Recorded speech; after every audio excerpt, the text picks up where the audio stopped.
Priyadarshini KSRTC bus നെല്ലിയാമ്പതിയിൽ നിന്നും യാത്രക്കാരെ കയറ്റി പോത്തുണ്ടി ഡാം നെന്മാറയ്ക്കുള്ള യാത്രയ്ക്കിടയിലാണ് ഡാമെത്തുന്നതിന് 200 മീറ്റർ മുമ്പായി ബ്രേക്ക് നഷ്ടപ്പെടുകയും നഷ്ടപ്പെട്ട വിവരം അതിലുള്ള യാത്രക്കാരെ ഉടനെ തന്നെ ഡ്രൈവർ അറിയിക്കുകയും ചെയ്തു. ബ്രേക്ക് നഷ്ടപ്പെട്ടിട്ടുണ്ട്, എല്ലാവരും കമ്പി പിടിച്ച് നിന്നോളൂ എന്ന് പറഞ്ഞതിന് ശേഷം പലയിടങ്ങളിലായി ഡ്രൈവർ ബസ് ഇടിച്ച് നിർത്താൻ ശ്രമിച്ചുവെങ്കിലും ആ ശ്രമങ്ങളൊക്കെ പരാജയപ്പെട്ടതിന്റെ ഭാഗമായിട്ടാണ് ബസ് മറിഞ്ഞത്.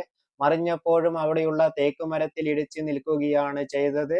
ഒരു സ്ത്രീ ആ സ്പോട്ടിൽ തന്നെ മരണപ്പെട്ടു. മറ്റുള്ളവർക്കൊക്കെ ഗുരുതരമായ പരിക്കുകൾ ഏറ്റിട്ടുണ്ട്.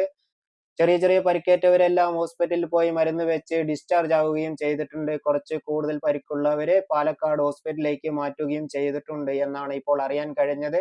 മരണപ്പെട്ട സ്ത്രീക്ക് 45-50 വയസ്സോളം പ്രായമുണ്ട് എന്നാണ് അറിയാൻ കഴിഞ്ഞത്.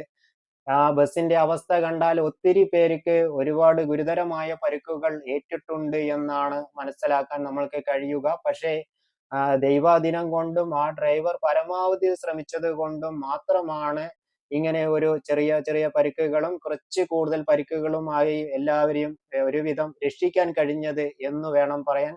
പരമാവധി ഡ്രൈവർ ശ്രമിച്ചിട്ടുണ്ട്. ആ ശ്രമം നമുക്ക് അവിടെ പോയി നോക്കിക്കഴിഞ്ഞാൽ മനസ്സിലാക്കാനും കാണാനും കഴിയുന്നുണ്ട്. അതിന്റെ ഭാഗമായിട്ടാണ് ഞാൻ പറയുന്നത്. അപകടത്തിൽപ്പെട്ട എല്ലാവരെയും ഹോസ്പിറ്റലിൽ എത്തിച്ചതിന് ശേഷം ഇപ്പോൾ ക്രെയിൻ വന്ന് ക്രെയിൻ ഓപ്പറേറ്ററും പോലീസും ഫയർഫോഴ്സുകാരും എല്ലാവരും ഇടപെട്ട് ബസിനെ പൊക്കിയെടുക്കുവാനുള്ള ശ്രമം നടത്തിക്കൊണ്ടിരിക്കുകയാണ്. എന്തായാലും ഇപ്പോൾ ഹോസ്പിറ്റലിൽ അഡ്മിറ്റ് ആയവരെല്ലാവരും തന്നെ പൂർണ്ണ ആരോഗ്യത്തോടു കൂടി തിരിച്ചു വരട്ടെ എത്രയും പെട്ടെന്നെന്ന് പ്രാർത്ഥിച്ചുകൊണ്ട് ഈ വീഡിയോ ഞാൻ ഇവിടെ അവസാനിപ്പിക്കുന്നു. അതാ ഒരു ചേച്ചി മാത്രം മരണപ്പെട്ടു. അതൊരു വലിയ ദുഃഖമായി മാറുകയും ചെയ്തു. ആ ചേച്ചി ഫ്രണ്ടിലായിരുന്നു നിന്നത്. അതുകൊണ്ടാണ് ഇങ്ങനെ ഒരു അവസ്ഥയിലേക്ക് മാറിയത് എന്നാണ് അറിയാൻ കഴിഞ്ഞത്. എന്തായാലും ഇനിയുള്ളവരെല്ലാവരും പൂർണ്ണ ആരോഗ്യത്തോടു കൂടി എത്രയും പെട്ടെന്ന് തന്നെ ഡിസ്ചാർജ് ആയി വരട്ടെ എന്ന് പറഞ്ഞുകൊണ്ട് ഈ വീഡിയോ ഞാൻ ഇവിടെ അവസാനിപ്പിക്കുന്നു.